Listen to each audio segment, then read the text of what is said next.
Hello and welcome everybody. My name is Sam and I'm a community support officer working on AsIAM's Autism Information Line. Today I'm playing host for this exciting webinar on autism and food, which has gained quite a lot of interest. I'll be handing you over to our speakers shortly. First, I'd like to mention that we are recording the webinar and it will be posted on our YouTube channel later.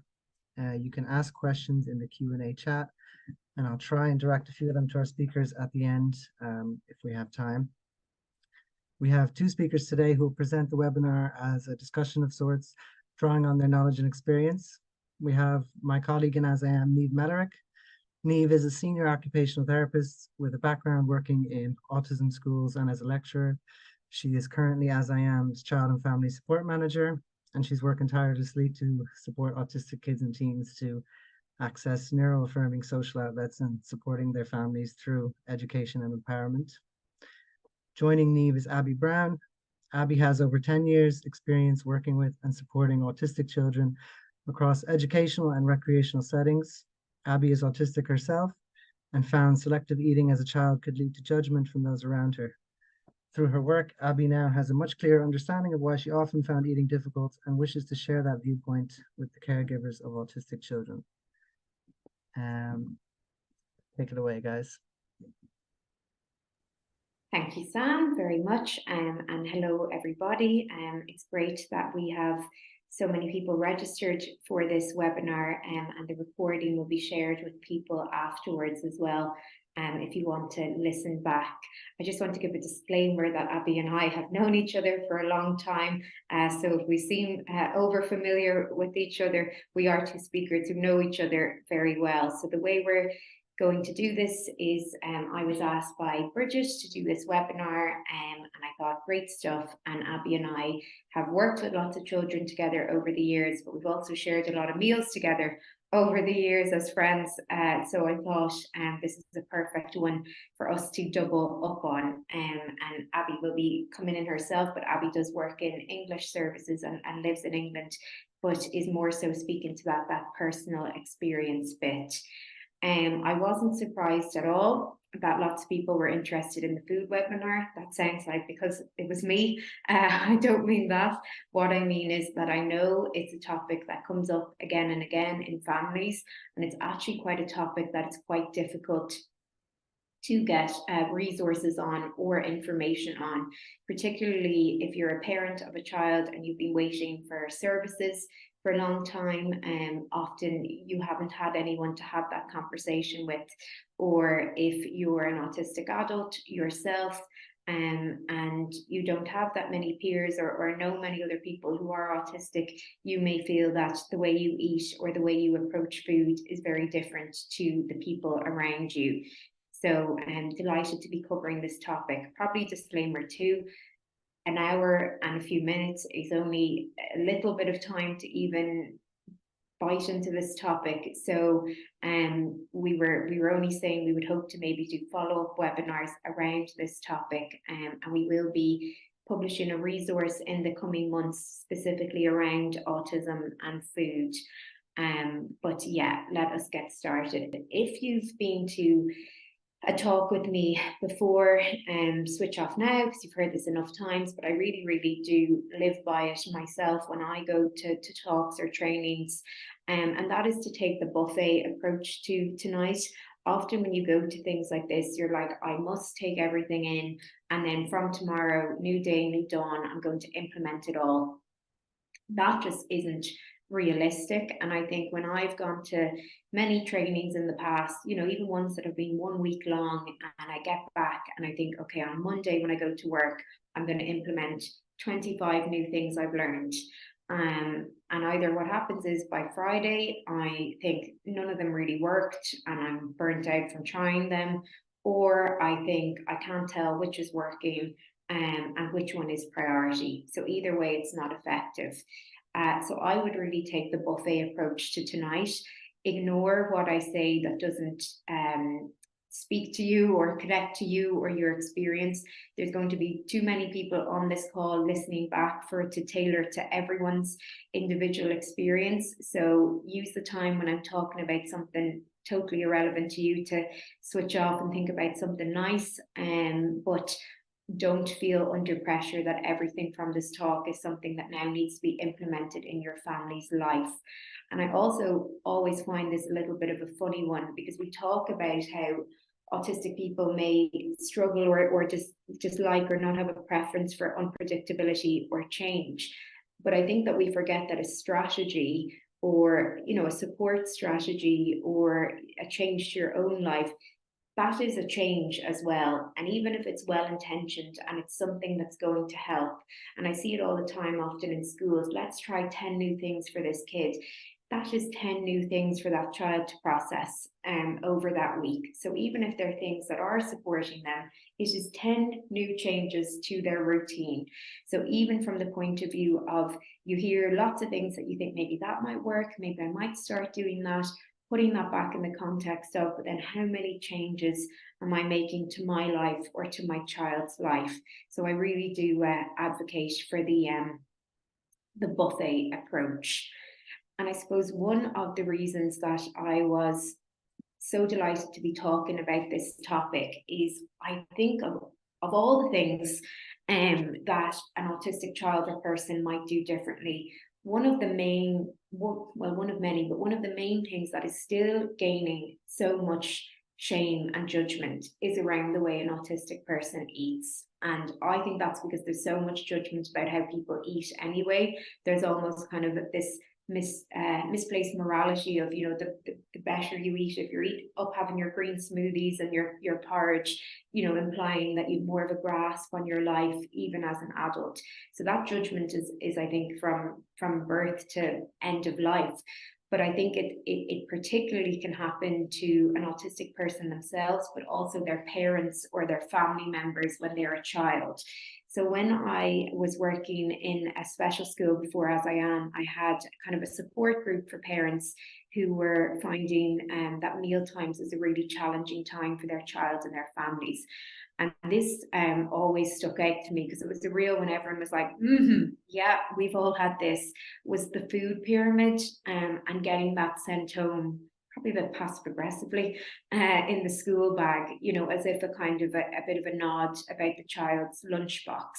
And the parent basically said, the food pyramid was sent home in my child's previous school. And, don't they think I obviously know that my child should eat vegetables? And even if you're an adult on this call who's more of a selective eater, I think everyone on this call or who's listening to this call is aware that a varied diet is good for us, and vegetables and fruit and all those, and fiber and all those nice things. But where the really difficult bit can be that because you're not eating those foods, or your child isn't eating those foods, implying that you don't understand that those foods might be helpful from a digestive or a nutrients point of view. So there's a huge amount of shaming, and we hear it a lot. And AsIAm, I've heard of scenarios where a child's lunchbox was passed around to make an example of what was in their lunchbox. We know that there's foods banned all of the time in school. And it almost feels like we've come a long way in terms of communication, social skills, sensory processing, in terms of seeing them through the lens of autism and understanding that a person may have a difference in that area for X, Y, and Z reason. But I feel like we're still lagging behind with food. I'm not pretending that all those other areas that everyone's completely neuroaffirmative and accepting, and that might not speak to your experience at all. But I really think we're a step behind with food. There is still such a lack of understanding about why eating may be challenging, or why food might be challenging. And Abs, I might just come to you there in terms of, I suppose, your experiences around, any kind of judgment or shame around food. Yeah, sure. Thank you. I was a child who actually started off with quite a varied diet, and my diet became more restricted the older that I got. And it seems that the more I understand my eating, the more restrictive I become, and the more frustrating it becomes for me. But growing up, I was that child who never had school lunches. My mum would never dare try and get me to have a school lunch, because not knowing what it was going to be, or what they would put in front of me, was not worth me starving all day, and in the mood I came out of school in were very low sugar levels. So there was that part of why did I never have school lunch? Why was I always different? But as I've got older, it's got harder and harder because I socialize a lot through food, as a lot of people do, and eating out and having meals, and going to work became very difficult. I am classed by a lot of people as a fussy eater. And I don't actually think of myself as a fussy eater. I always say I know what I like rather than that I'm a fussy eater. And so going out for meals and being judged on when you start picking at your plate because there's something on it that you don't like, and you know that people around the table are staring at you, and wondering what you're doing. The big one for me is I have quite a large lunchbox that I take to work with me because I have a variety of snacks and things through the day because I don't know what I'm going to want to eat. And I quite often get judged on why I have such a big bag, and everybody sees you walk in with it in the morning because you all arrive at the same time, and everybody likes to make a comment about why it's so big and takes up so much room in the staff room and things like that. As soon as a comment's made to me, I don't know how to manage those comments, or how to say, well, actually I'm autistic and I don't know what I'm going to want to eat today. I'd love to be able to articulate that, but I don't in them situations, and it makes you feel quite small at the time. So I got through a lot of my kind of late teenage, early 20 years of going with the stereotype of being a bigger person, as in size wise being a larger person, because it was easier to manage that stereotype of, oh, I have a really unhealthy diet, or what people class as an unhealthy diet, because I'm big, and I'm big because I'm unhealthy, rather than trying to explain to people or get people to understand, actually I find it extremely difficult to eat certain foods and to put certain things in my mouth, and the thought of that makes me quite nervous. So going with that stereotype was an easier reason for why I ordered burger and chips every time I went out. And it was easier for people to understand, rather than trying to get people to understand really why it was. But the judgment has never really stopped. You still get it from people as you go. It doesn't ever really stop, unfortunately. Yeah, and I totally agree. It's that piece, isn't it? It's a lot of other things have moved on in terms of, that we've spoken before, in terms of when you were a child where there wouldn't have been understanding, but food, it's still this core area of judgment. And I think because a lot of the difficulties with eating tend to be invisible, if that makes sense. So Abi referenced that, you know, because people may have seen her as a larger person, that was almost like, okay, I can accept that, I can see a reason why Abi eats differently. So, you know, not that it's anyone's right to have a reason, but it's almost like people need this visible reason why something is different, not accepting that a lot of why eating might be difficult is often not things you can see, I suppose, to the naked eye. And I'll move us on to that in what I suppose I often refer to as fake news when it comes to eating and how we understand eating. And things that people presume but actually aren't fact. The first one being, eating is not a behaviour. It is so misunderstood as the child, the adult, kind of having this willful, you know, I'm waking up this morning and today, you know, I choose violence and I won't eat a thing that's put in front of me, rather than actually eating is a skill, not a behaviour. And it's so overlooked. We have so much understanding for other areas and empathy for other areas where someone might be challenged by the skill, whether that be, and I'm going to come to a lot of these, handwriting, cycling, etc. But we have this mistaken view that eating is something that is instinctive, and it's not. And I think it's because when a baby is born, if a baby is breastfed or takes a bottle, they seem to do that quite instinctively. So obviously that continues for the rest of your life. It doesn't. Eating is instinctive for maybe the first 4 to 6 weeks of your life. And then as your oral motor system, so your mouth, your gross motor, we're going to come to it all, as all of those systems develop, and as the demands increase with eating, it's absolutely not instinctive. It is a skill that needs to be learned, and a skill that people are going to have varying levels of success in as well.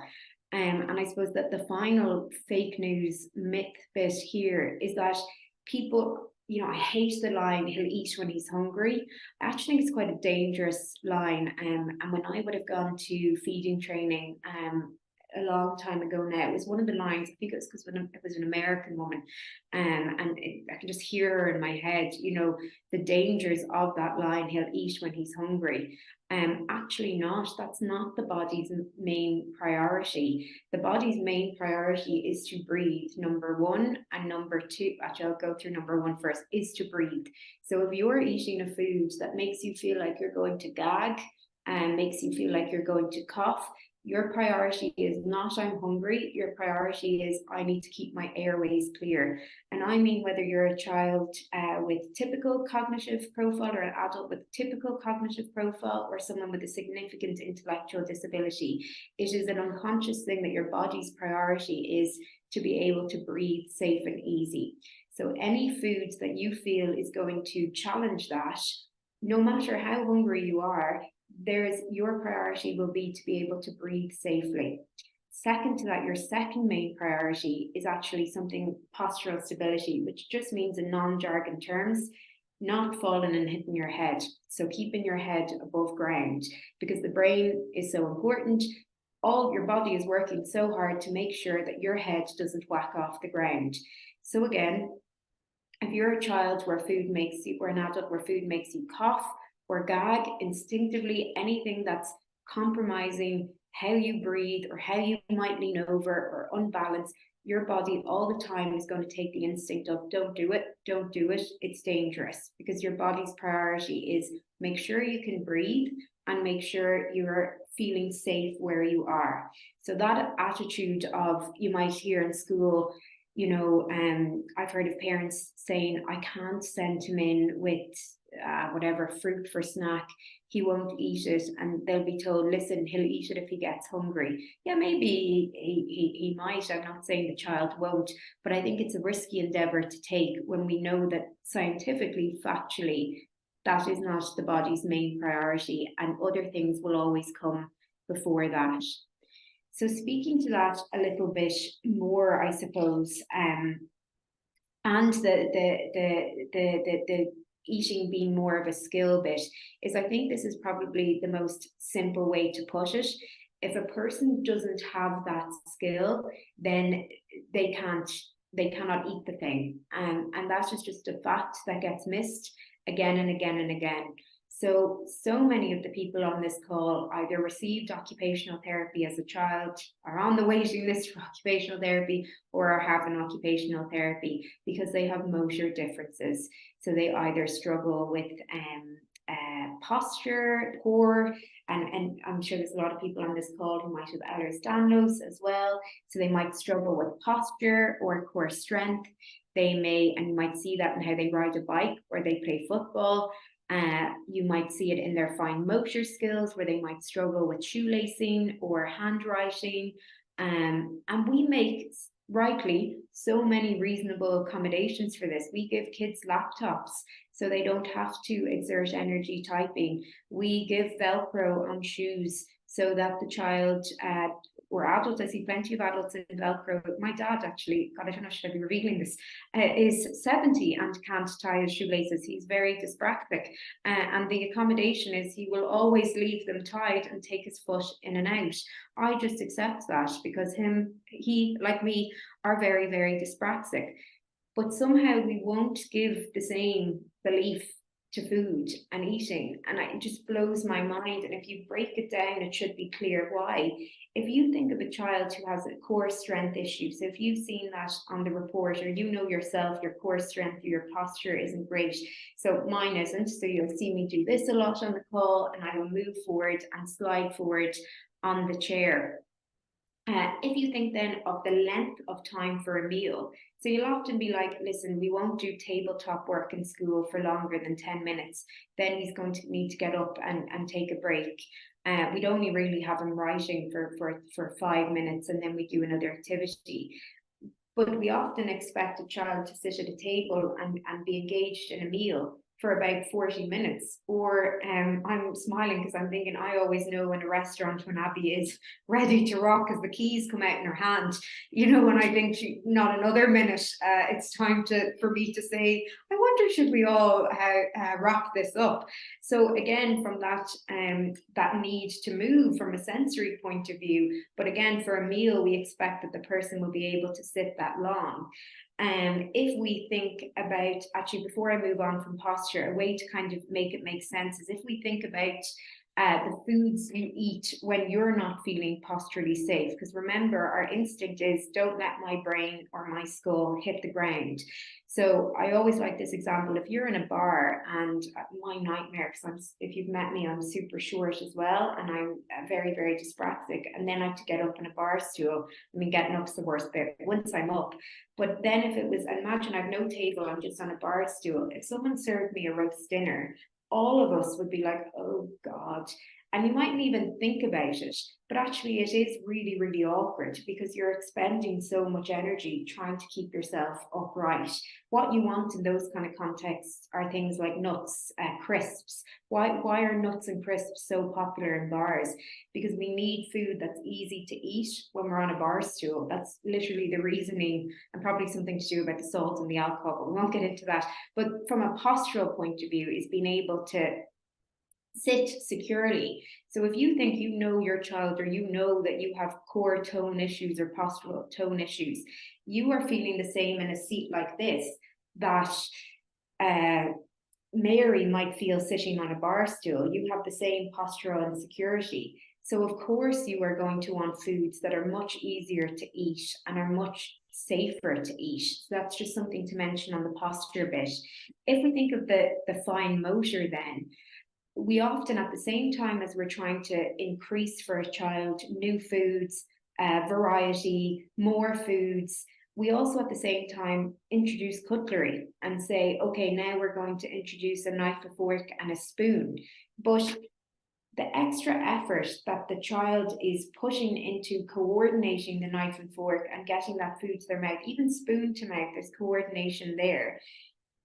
That then means that's where their motor brain is focusing on, rather than the act of chewing the food. And if you combine that with, I'm trying to concentrate, to coordinate and stay still, there's not much brain power left for the actual art of chewing, if that makes sense, which is a motor skill that gets left out all of the time. And then we think about the mouth itself. When you put a textured food in your mouth, so let's say a carrot for the sake of it, your jaw is having to shift from side to side, it's a tongue twister, to shred that food, or a piece of meat, let's say a piece of beef on a fork.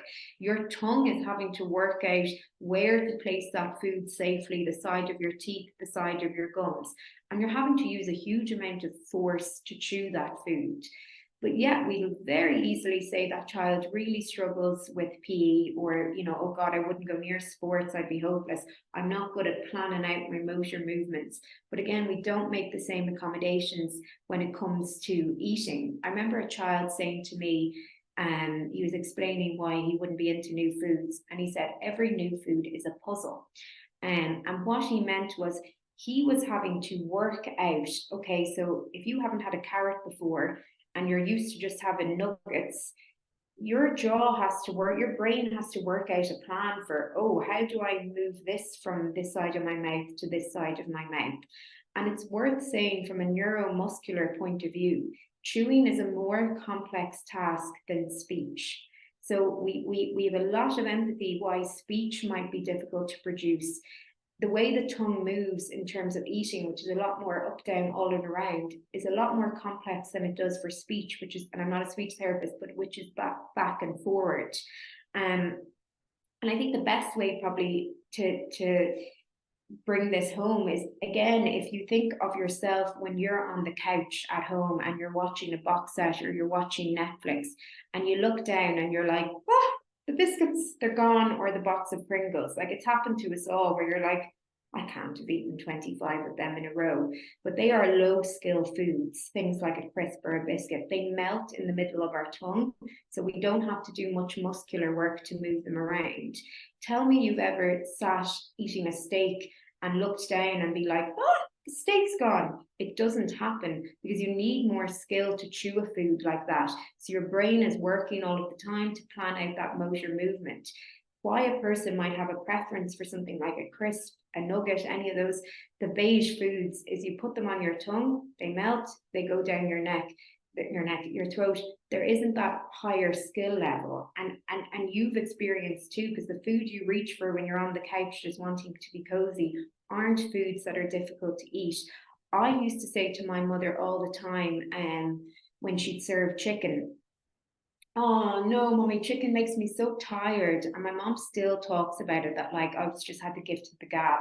And I'd be like, I can't eat chicken because it just makes me so tired. But I actually think, looking back, I had a point. I had very poor motor skills, and still do, as anyone who knows me will be thinking. And I actually think chewing chicken probably was making me tired because it was requiring so much oral motor skill.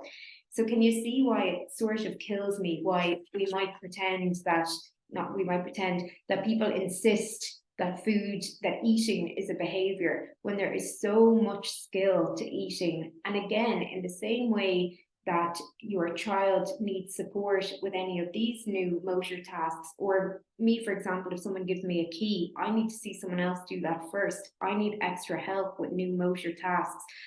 Why is that different when it comes to feeding or eating? It logically doesn't make sense. So thinking about the complexity of eating that gets overlooked, we have the motor, but we also have the sensory piece as well. And we talk about the sensory needs and differences of autistic people all of the time, and quite rightly, in terms of educating people and advocating. But people often talk a lot more about walking down the noisy corridor, a fire alarm in the streets, all those things which are dreadful sensory experiences.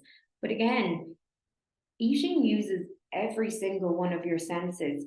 Bar a couple of activities, it's probably the most sensory invasive thing you can do with your time. It uses absolutely every single one of those senses that are on the screen there. And the thing about it as well is the demand grows as the foods you're eating grows. So if you think of a newborn baby or a baby who is being bottle fed or breastfed, actually think about their sensory experiences there. The sight doesn't obviously change too much, whether it's the bottle or the breast. The sound, because remember, eating makes noise. You make noise when you eat. The sound doesn't change too much. It's just the sound of their own suckling. The touch, it's the same, obviously, area. They get used to their mother's skin or the teat of the bottle.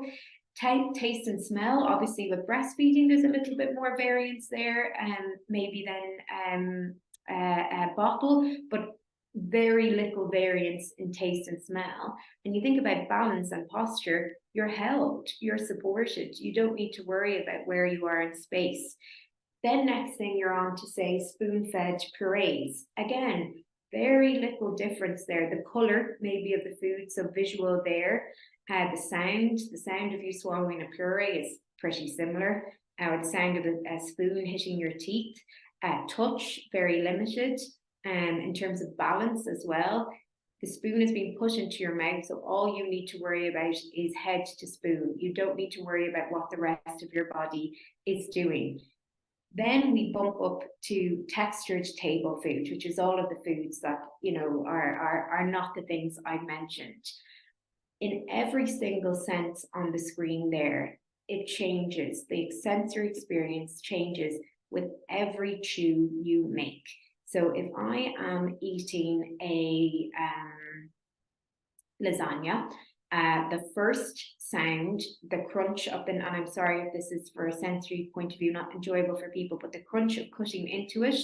Then the next chew is I'm down to the more kind of liquidy bit. That's a different sound. The chewing of the cheese on the top to the sound of the chewing of the meat. that's different. I can't remember, I'm smiling because it's either lasagna or spaghetti bolognese that Abby hates, so I might move this on, but you get what I mean. It changes with every single chew. The smell changes with every single chew, depending on the foods that you're eating. The touch, every single bit of it, the sight of the food, we forget that one. If you're a child or an adult who really struggles with visual input, as your meal disappears, the visual, you're getting a constant different visual input there.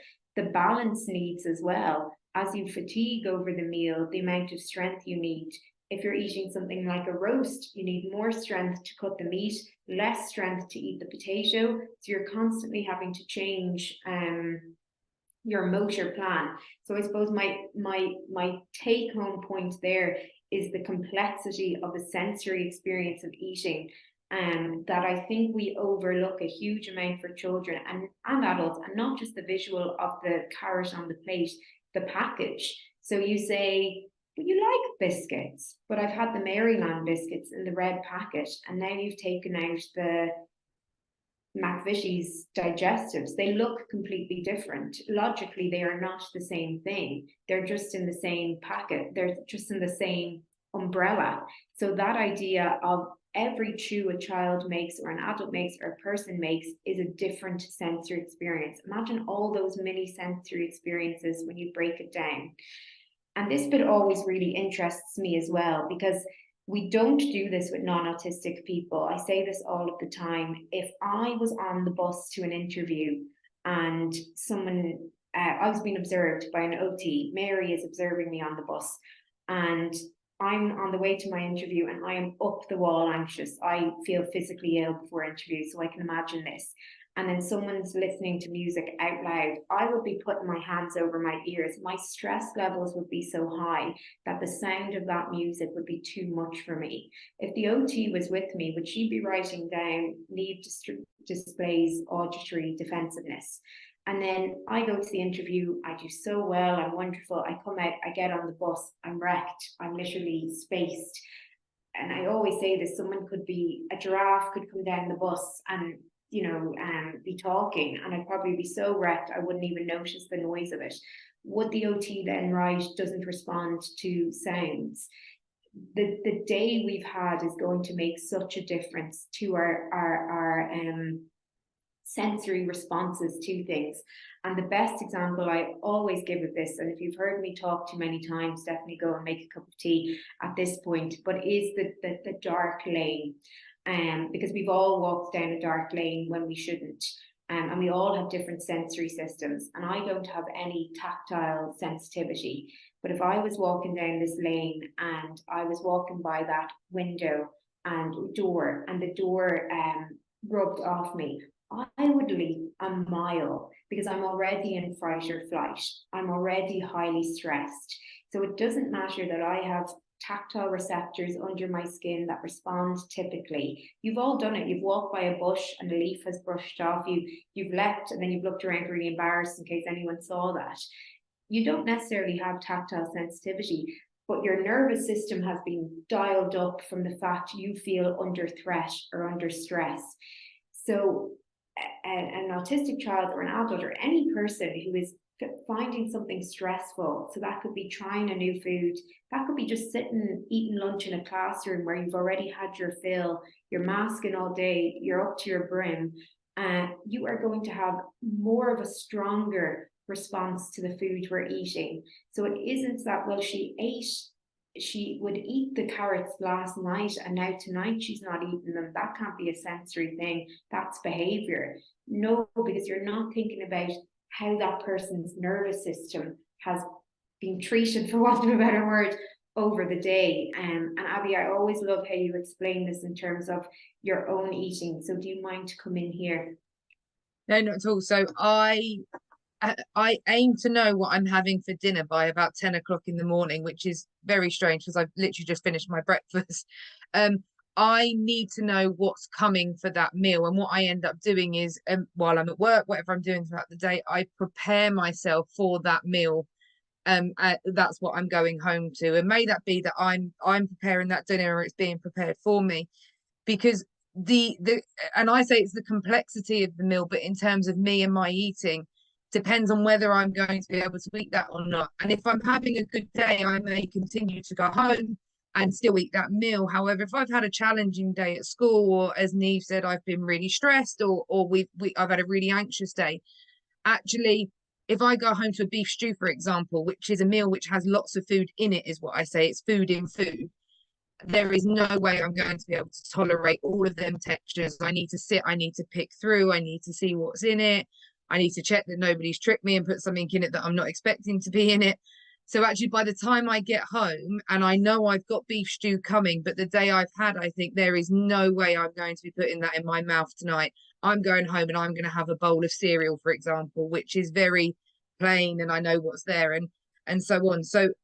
But even if I've had a better day, I still like to know, I still try and find out in the morning, because I do prepare myself all day for that is what I'm going to eat. That is what I'm going to have, because I love eating out in restaurants, because I get given a menu full of food and I can choose what I want depending on my mood. You don't get that at home. You get whatever's been taken out of the freezer or what's been cooked. So that lack of choice for me at home is quite difficult. So I use the day to prepare myself to know this is what's coming and this is what I'm going to have.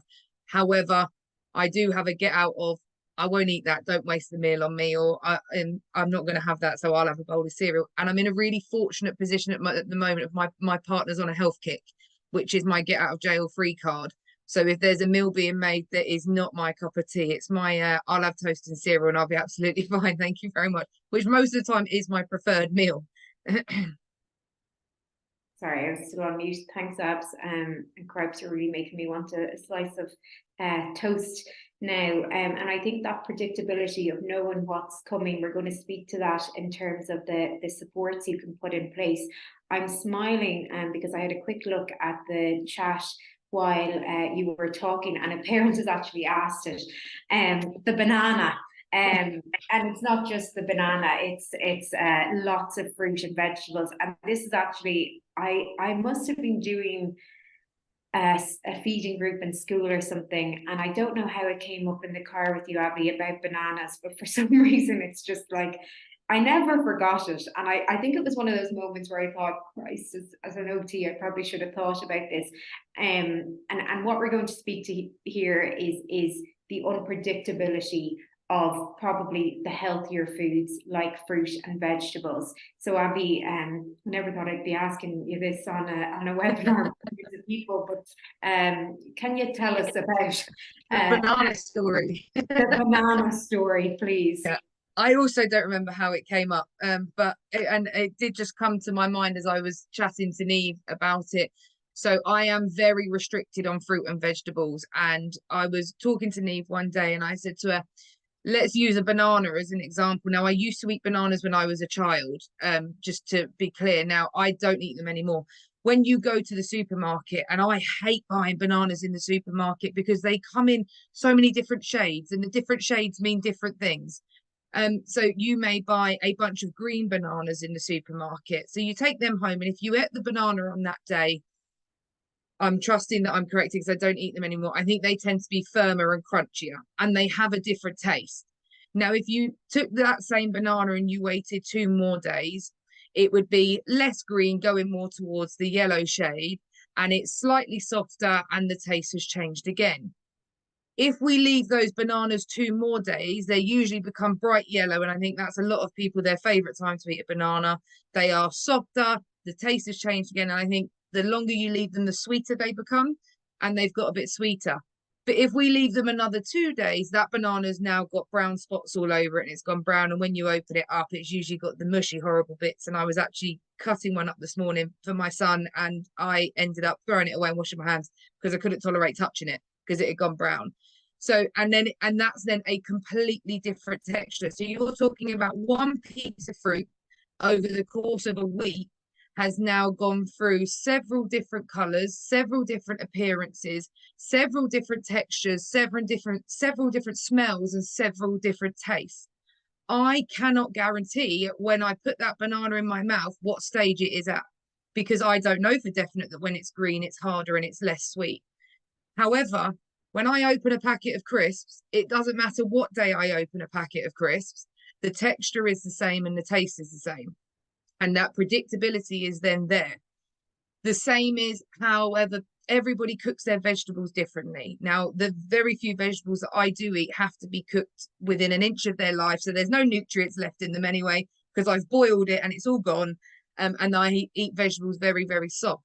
I will never, ever, ever, under any circumstances, eat vegetables in a restaurant because they tend to cook them more al dente and they're harder. Everybody does that differently. There's then an unpredictability there.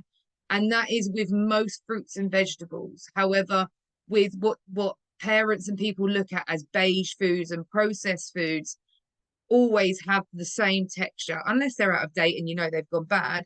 You're getting the same texture and you're getting the same taste every time. And that it's so hard to explain to somebody unless you knew. And like Niamh said, the anxiety that she would feel knowing that she was going into an interview is probably very similar to the anxiety I would feel if Niamh turned up to me and put a banana in front of me and said, eat that. You just need to eat it. The smell doesn't bother me. I'm quite lucky. I quite like the smell of bananas. But that anxiety and actually the thought of putting that in my mouth makes me feel physically sick. Not sick because it's going in my mouth, sick because of the anxiety and the nerves I have of putting that in. You don't get that with crisps and biscuits and bread and things like that people look at and think, oh, they choose to eat them unhealthy. I would much rather eat 5 a day, but I couldn't tolerate having 5 a day in my mouth, if I'm honest. Sorry, slow to unmute. And I think, yeah, it's funny because once you explain that, I thought, oh, that is the bit I've been missing on the fruit and veg. The unpredictability of how they are never the same. And that probably goes across all fruit and vegetables. And the common foods, we see so many, or safe foods that you'll see. So your McDonald's, your chicken nuggets, your toast pepperoni is a massive one. Pringles are a massive one if you can tolerate the text, the smell. Again, they are foods that doesn't matter what happens, they're pretty similar and they can feel safe to you.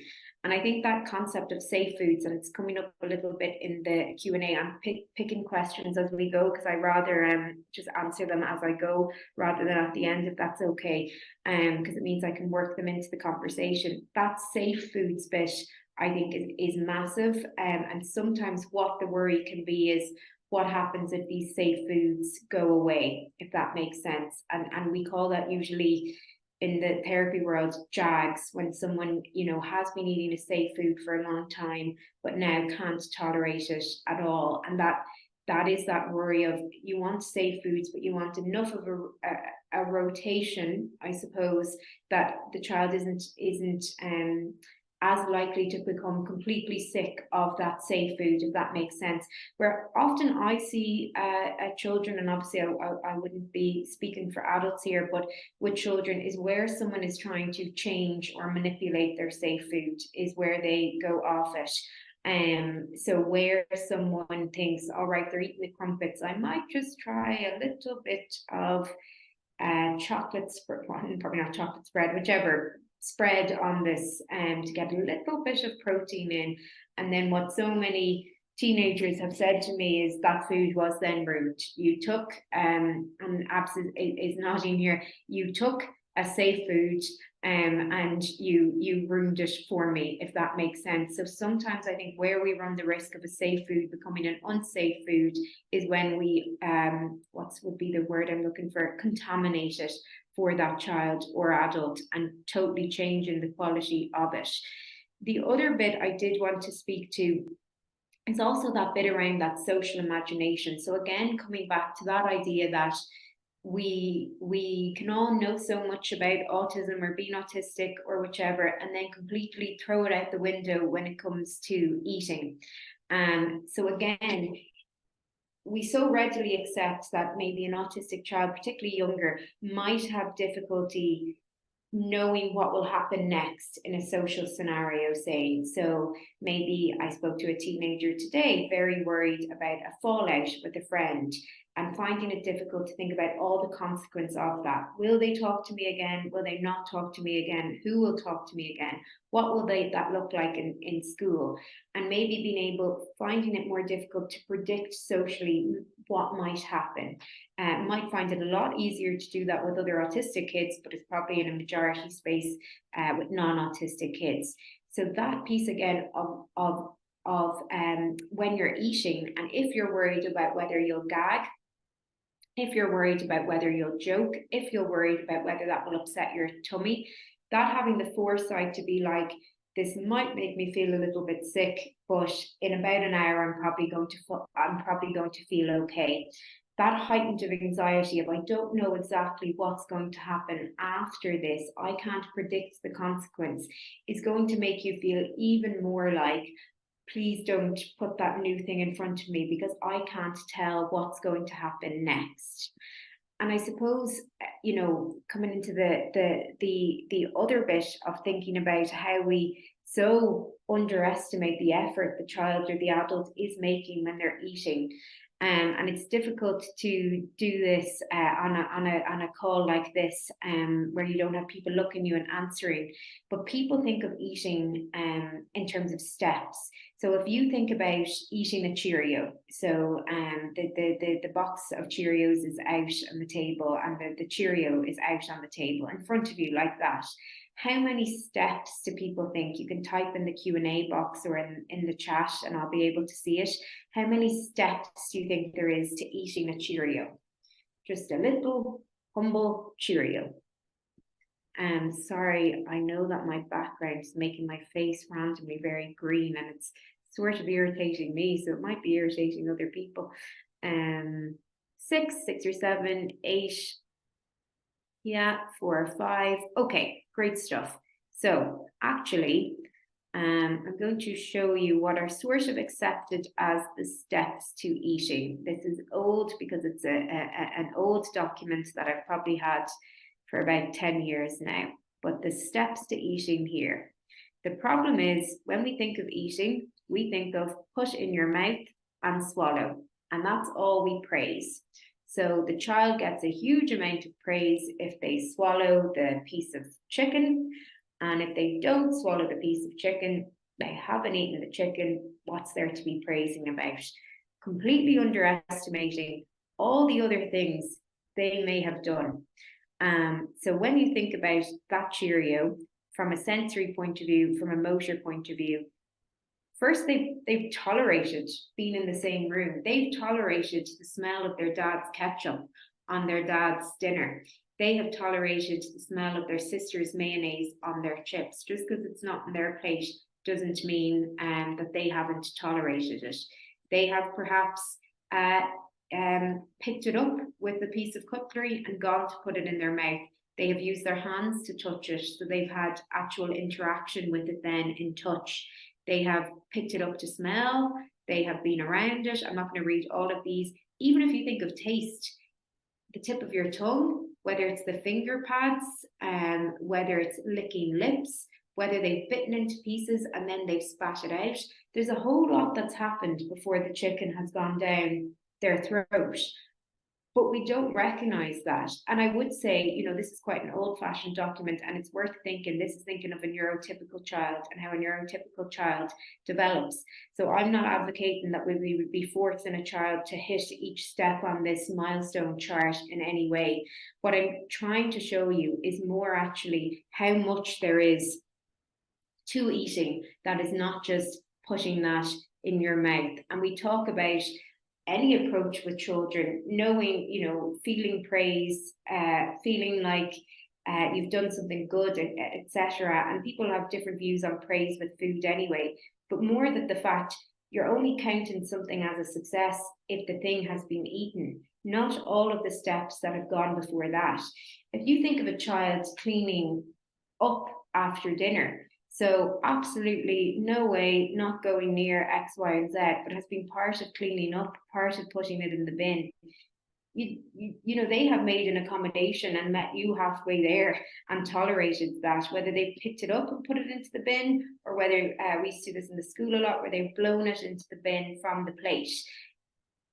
That's a step that they have taken or a skill that they are developing. So if you're thinking, you know, my child's eating is completely horrendous, or my own eating is completely horrendous, think of all the things that you do that aren't maybe it go down the throat, but all of the things that are, I suppose, ahead of that, if that makes sense.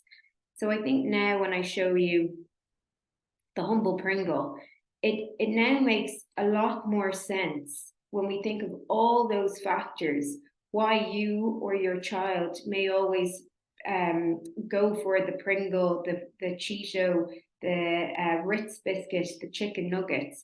From the motor point of view, not much chewing, goes straight into the center of the tongue, melts, move it down the throat. From the sensory point of view, same every time. Not going to get too worried here. Not a lot of chewing and difference, able to get rid of it very quickly. It's gone and the sensory experience is over. So it is not so shocking. There's so much beige shade is what I call it. So much shade for a fact that someone's diet is beige or nearly entirely beige. If all those things that we have gone through are in place, why would a child or an adult not have a preference for those safe foods?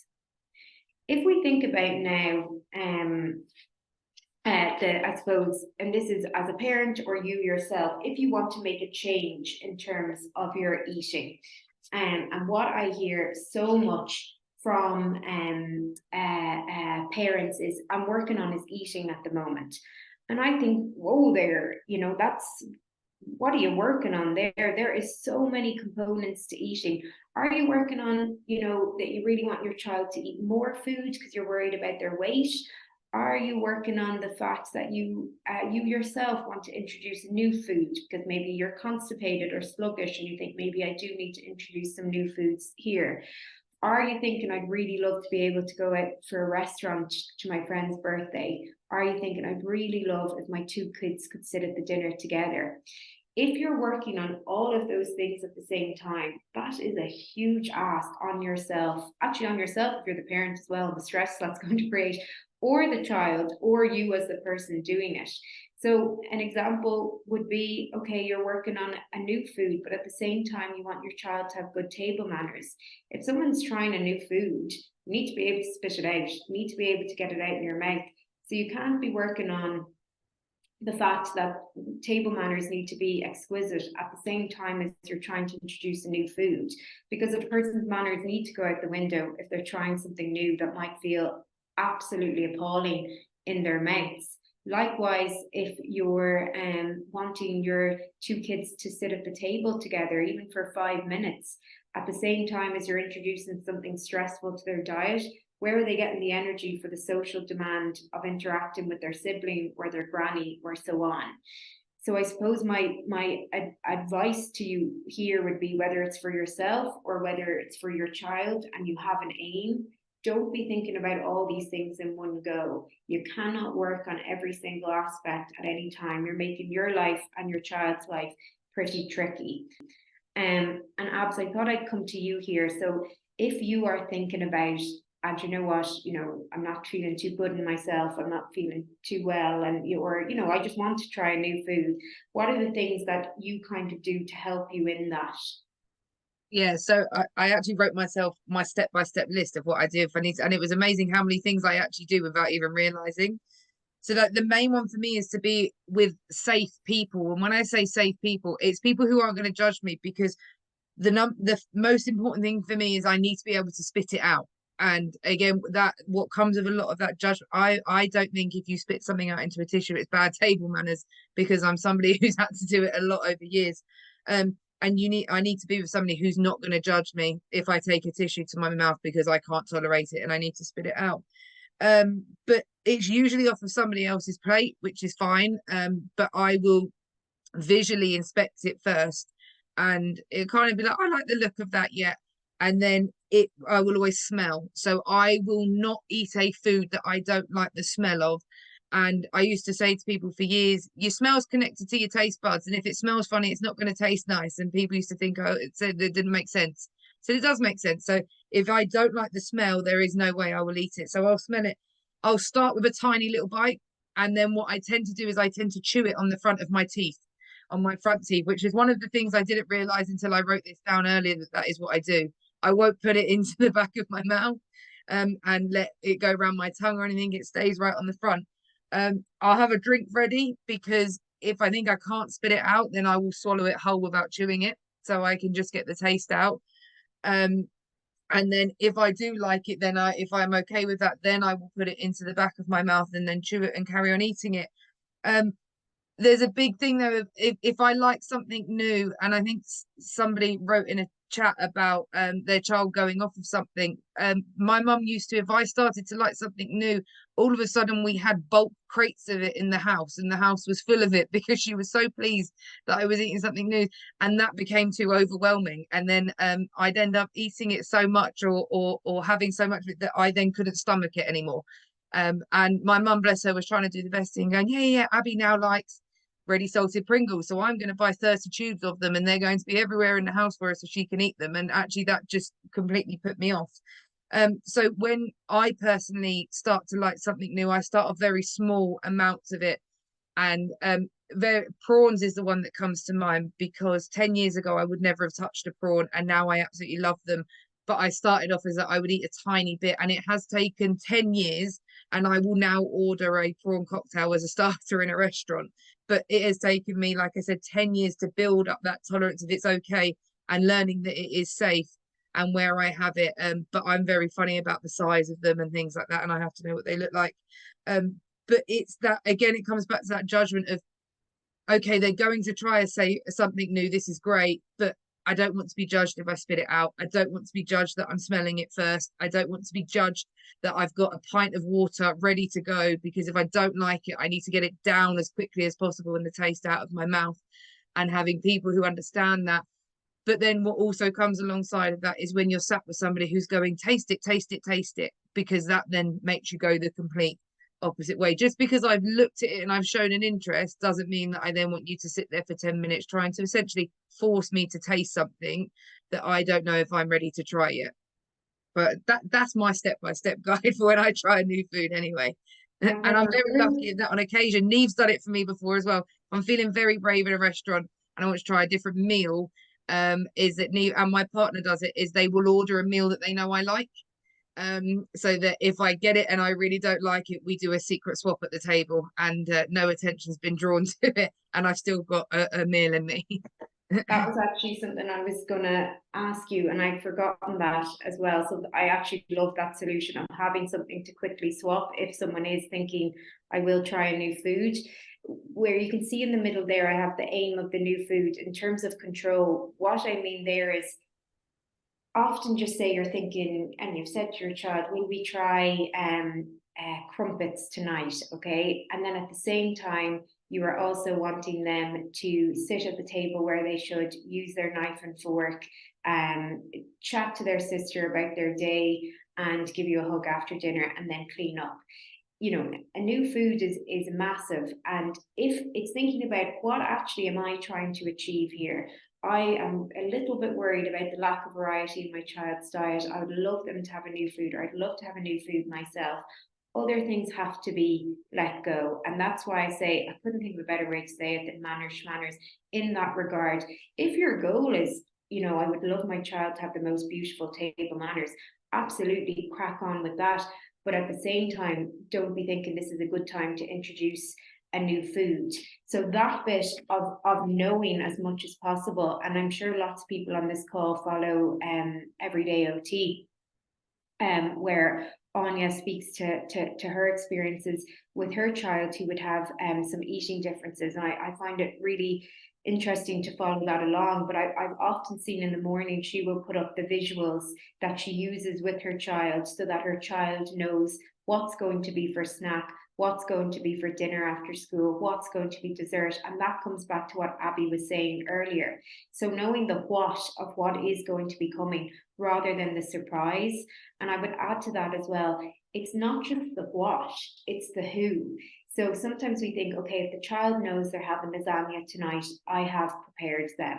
But you haven't mentioned that Granny's joining for dinner, or you haven't mentioned that you went to H&M Home that day and saw lovely tablecloth and now there's a new tablecloth on the table, or you haven't mentioned because the match is on that you're going to eat in the sitting room. So thinking about, like we do with so many other things for the child, if there's a change in school, etc., the who, what, where, as much predictability in their own lane as possible, and also that transition to it. So if something is going to be a little bit more stressful, thinking about what's come before. If you have this great plan, tonight's the night with the crumpet, but school went to hell, they got into an argument with their friend, they were overwhelmed in PE, it is not the time to then put in another transition for them. And I would also say safe food is here. I don't mean that you're going to contaminate the safe food, because I think we've made it clear why that can be a problem. But always having a safe food, I don't want to have a dinner. If I go to a restaurant and I like lots of types of food, I want to have one thing on the plate I pretty much know I'm going to like. So even if I order octopus, I still am having it with, okay, I've never had octopus and chips in my life, but you get my drift. There's something coming to me that I'm going to pay for that I know I'm going to like. So if you're introducing a new food, the idea of it being totally different and nothing familiar on the plate, that's not appealing to anyone. Something my colleague Rebecca was saying to me the other day was, she would say she's quite a selective eater, and as a child what her mum started doing was involving her in the preparation of the food so that she could see all of the different component parts.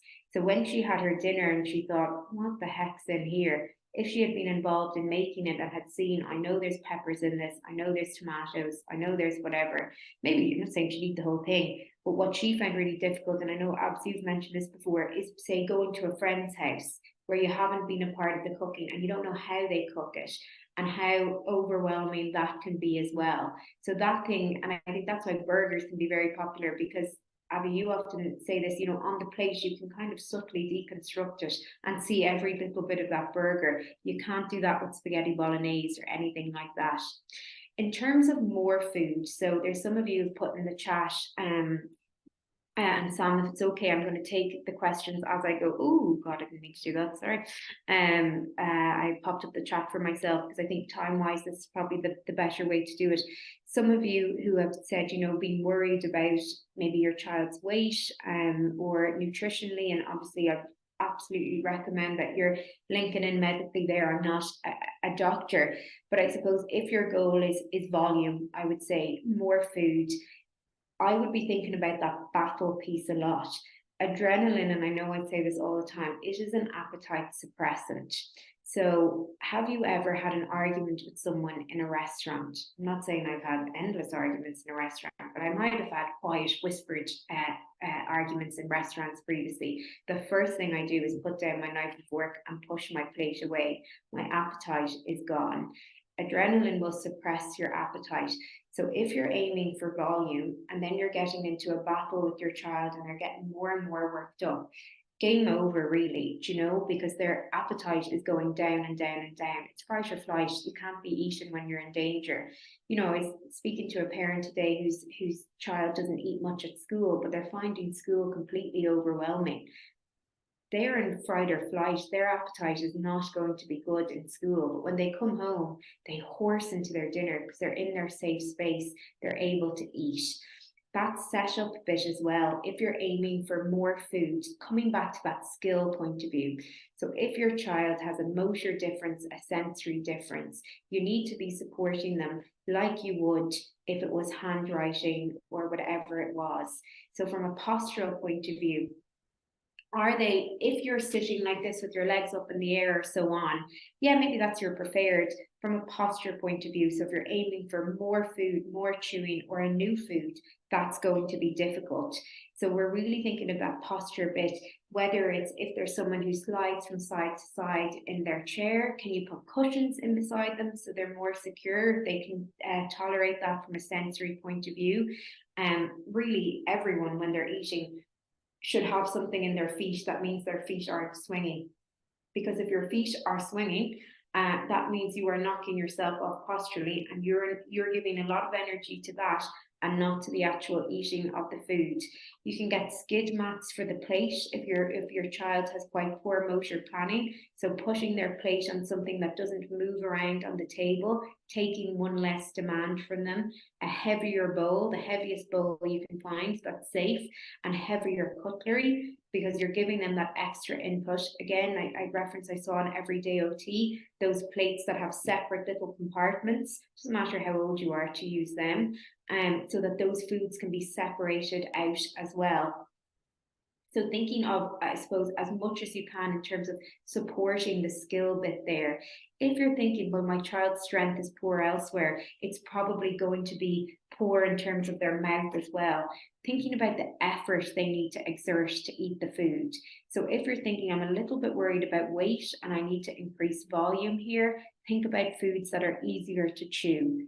If you're thinking, I'm not so worried about weight, but I am thinking about variety, think about foods that on the child's best day, not on the day they've had a nightmare at school, that are a little bit tougher to eat, when you have the time, when they're comfortable, when they're safe, that they're going to start to build those muscles a little bit more. So do you see my point there, that it is so much about, if you're thinking I'm going to work on their eating, you're kind of setting yourself up for disaster, because you're trying to achieve too many things there. And it's the same, I suppose, with a family experience. And it's like we all say, isn't it? You know, maybe you wouldn't have screens at home, but in a restaurant, you're like, have your screen, let's make this much better. And distraction is just one thing I'll mention there, because there's a lot of kind of research that would be said that the child, if they're distracted when they're eating, so watching their iPad, say, they're probably not engaging with the skill bit. So it's probably not the best thing in the world if you're working on skill, because their mental energy is there and not on what their mouth is doing. However, if you think it would just be really lovely if we could go out with my parents this weekend and we could all be together, don't be worrying about the skill bit there. Be thinking about what might be the distractor, what might be the thing that gets us through this situation. Another thing I'll just quickly mention is people can get really worried about what's a meal and what's a snack. It was drilled into me in my feeding training. A snack is a meal. So if you are really worried that your child has 10 snacks and doesn't have one meal, that's just something we've been taught, that was made up, that we call this food a snack and we call this food a meal.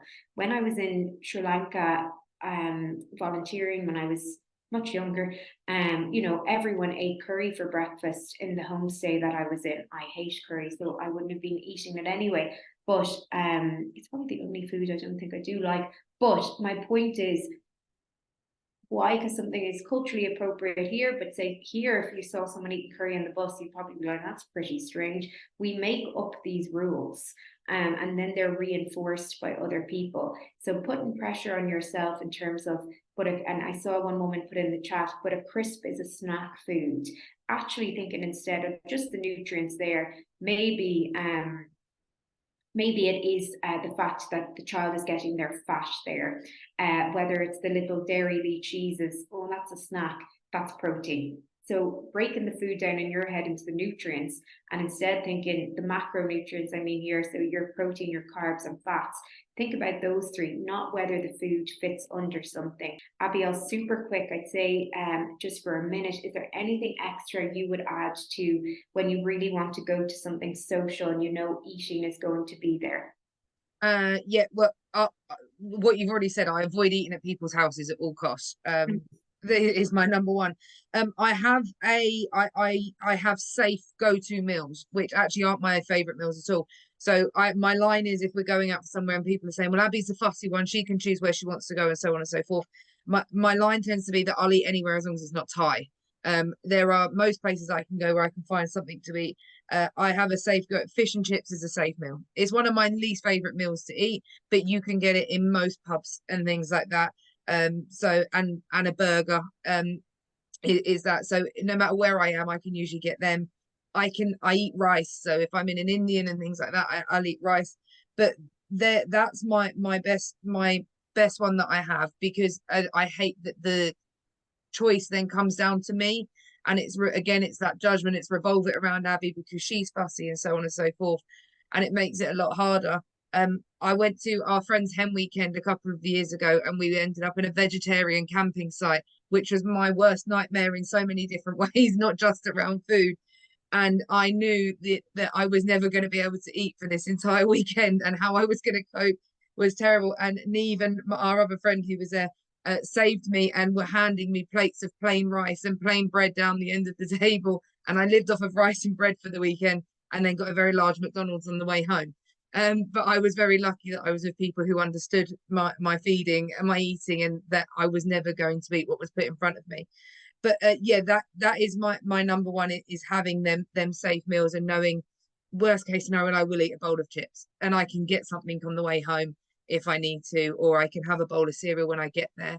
And people accepting I just want a bowl of chips and that's fine is really, really helpful, because like you said, your child will come home and they may well eat 3 Pepperamis when they get home, and they may well eat Dairy, or they might just have some crackers, but you know that there is something that they will have, and that it will get into them. And I am the same. I have my safety of I can get something on the way home if I really want to.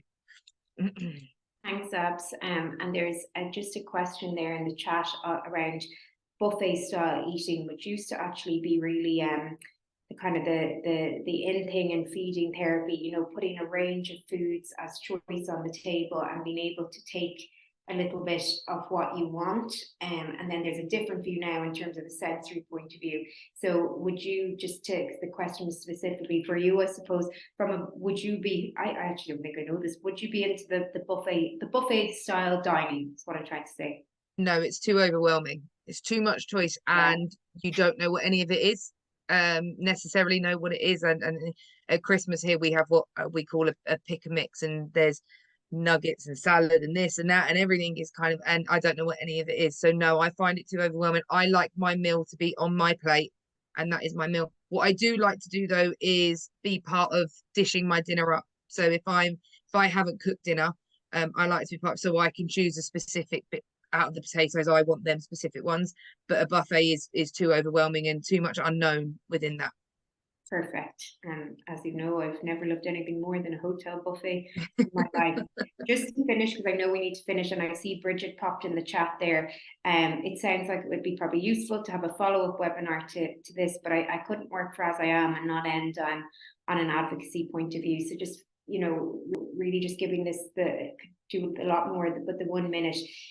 If your child is in school, or you yourself is in a situation where it said, no, you know, there can't be crisps, there needs to be vegetables, etc. Everyone has a fruited snack, and that's the way it is. In the same way that your child can have a laptop in school, can have a rest break, and have a break, them being able to eat foods that are safe to them and make them feel well is not you being a neurotic parent or a difficult parent. It is a reasonable accommodation for your child. Your child in school has a right to access the curriculum. If your child is hungry, if your child is feeling stomach pain from what they have to eat break, they don't have the same chance as Mary beside them to concentrate or listen to what Mr. Mallory is saying. So it is a reasonable accommodation. And this is where I would use your reports, even if you're, and a lot of you probably paid for a private report too, so what to use those words. If your report might not go into eating, but it will certainly go into things like sensory processing, if it's a multidisciplinary report. So using the lines from those reports, my child is hypersensitive to touch, smell, taste. This therefore means they cannot eat the same as the classroom expectations. A reasonable accommodations is XY. You're not begging for an accommodation here. This is a reasonable accommodation. There's no cost to it. You're providing your child's food. It's not affecting anybody else. And the last thing that I would say, and right before I came here, I had a group with teenagers, and we were talking, who are newly diagnosed, and we were talking about this, that bit of sometimes when a person is different in some way, we really lean into the be yourself. You know, isn't it great that you're unique?